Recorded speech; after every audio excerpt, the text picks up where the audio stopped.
Hei! Tiedätte varmaan, että Jusun kanava on poistettu YouTubesta, mutta harvat tietää syyn.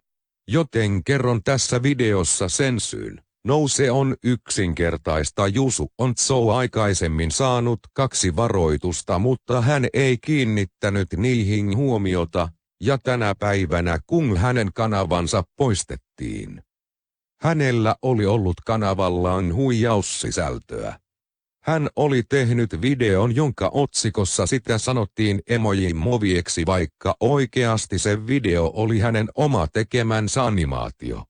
Olemme tieteellisissä ympäristöissä pystyneet simuloimaan, miltä animaatio suunnilleen näytti, joten katsotaan pieni pätkä. Tämä on syy, miksi hänen kanavansa poistettiin.